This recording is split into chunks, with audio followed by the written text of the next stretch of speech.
বৃন্দ, এ পর্যায়ে আমরা বক্তব্য শুনব কেন্দ্রীয় মুসলিম সাহিত্য সংসদের সম্মানিত সাধারণ সম্পাদক, দৈনিক সুরমা মেইলের প্রধান সম্পাদক, বাসস সিলেটের ব্যুরো চিফ, বিশিষ্ট সাংবাদিক, গল্পকার সেলিম আউয়ালের কাছ থেকে।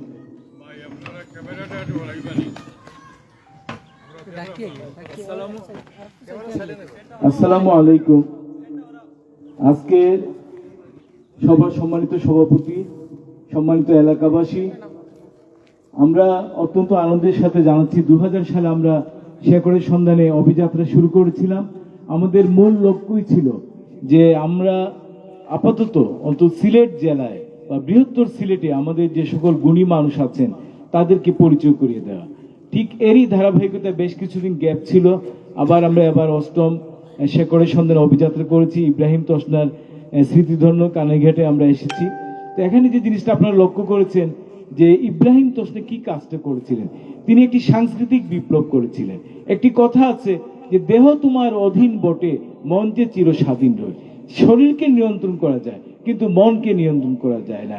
আপনারা দেখেছেন বিগত 16 বছর কিছু মানুষকে দাবিয়ে রাখা গিয়েছিল, তারা হয়তো রাস্তায় বের হতে পারেনি, কিন্তু যখন বিপ্লব হলো, কারণ তাদের মনের মধ্যে আগুন জ্বলেছিল, তারা বলছিল যে গুলি কর। এই গুলির বহিঃপ্রকাশ হলো আমরা সেই জুলাই বিপ্লব।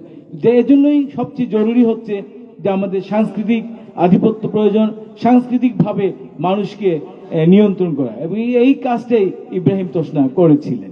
তো আজকে আমি কথা বাড়াবো না, খুব ভালো লেগেছে।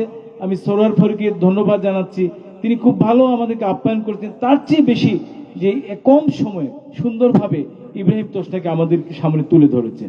শুধু তিনি একা নন, তার সাথে এলাকাবাসী আছেন, আমাদের এখানে ক্যালিগ্রাফার আছেন, তারা সহযোগিতা করেছেন। আমরা ইব্রাহিম তসনা উত্তরসূরি কবি সরোয়ার ফারুকী এবং সম্মানিত এলাকাবাসী আপনাদেরকে দেশের প্রাচীনতম সাহিত্য প্রতিষ্ঠান কেন্দ্রীয় মুসলিম সাহিত্য সংসদের পক্ষ থেকে কৃতজ্ঞতা জানাচ্ছি।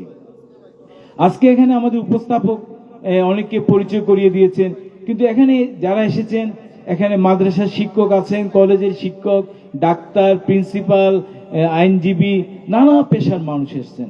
অনেক পিএইচডি ডিগ্রি, এখানে আমাদের এখানে 2জন পিএইচডি ডিগ্রিধারী আছে, আমাদের ওই এখানে ডক্টর সুলাইমান এবং ডক্টর ততিউর রহমান। এইভাবে অনেক জ্ঞানীগুণী মানুষের একটি বহর আমরা এখানে এসেছে। এবং আজকে আপনারা জানেন যে 25 ডিসেম্বর সরকারি ছুটি, সিলেটে অনেকের পারিবারিক প্রোগ্রাম, না আরো অনেক গুণীজন আসছেন। তবুও আমরা আজকে যারা এসেছেন আমি তাদেরকে সাহিত্য সংসদের পক্ষ থেকে কৃতজ্ঞতা জানাচ্ছি। এবং একটি ব্যাপার হচ্ছে যে সিলেটের দৈনিক সুরমা মেইল এই শিকড়ের সন্ধানে অভিযাত্রা উপলক্ষে একটি কুলপত্র বের করেছে, এটারও কিছু মোড়ক উন্মোচন হবে। এবং এই কুলপত্র প্রকাশে সহযোগিতা করেছেন দেওয়ান ইসলাম ট্রাস্ট, যেটা আমাদের চেয়ারম্যান হচ্ছেন দেওয়ান মাহমুদ রাজা চৌধুরী, তো আমি তাকেও কৃতজ্ঞতা জানাচ্ছি। আর আমাদের একটা পরিকল্পনা ছিল, আমরা কাউকে কিন্তু ধন্যবাদ, ট্রাস্টের চেয়ারম্যানকে ধন্যবাদ জানাচ্ছেন। আমাদের আরেকটা পরিকল্পনা ছিল, আমরা এটা কাউকে বলিনি, কিন্তু আমরা মনে মনে পোষণ করেছিলাম যে এখানে কাছাকাছি যে এই যে লুবাছড়া চা বাগানে যাবো, সেখানে একটি ঝুলন্ত ব্রিজ আছে। কিন্তু যেটা আমরা বারবার অনেকের সাথে আলাপ হয়েছে, স্থানীয় অনেকের সাথে, তারা বলছেন যে এখানে সন্ধ্যার আগে তো যাওয়া সম্ভবই না। আমরা যদি সন্ধ্যার আগে যদি আমরা বাগানের গেটে যাই, বাকি জায়গাটুকু হাঁটতে হবে, ব্রিজের কাছে যেতে মানে 7টা হয়তো হয়ে যাবে। এজন্য আমরা অত্যন্ত দুঃখিত যে আমরা এই পরিকল্পনা বাদ দিয়েছি। অনেকে হয়তো আশা পোষণ করেছিলেন, বিশেষ করে আমার বোন লাভলি আশা করেছিলেন। তো যাই হোক, তাদেরকে আমরা বলছি যে এই দিন আরো দিন আছে, আমরা তো সবে শুরু করেছি, হয়তো আরেকবার আমরা সেখানে যাব। আর আরেকটা ব্যাপার, যদি আমরা এখানে আমাদের সম্মানিত আরো 3জন বক্তব্য রাখবেন, বক্তব্য রাখার পর যদি আপনারা অনুমতি দেন, বক্তব্য রাখার পর আমরা মোড়ক উন্মোচন করব। আর এরপর আমরা সবাই এখানে বসে সবাই যদি সবার নামটা একটু পরিচিতিটা বলেন, এই বললে মনে হয় একটু ভালো, যদি সভাপতির বক্তব্যের পরে সুযোগ দেন, কারণ এখানে সবার একটু পরিচিতি দরকার আছে। তো আমি সবাইকে আবার কৃতজ্ঞতা এবং ধন্যবাদ জানিয়ে আমার বক্তব্য শেষ করছি। আসসালামু আলাইকুম।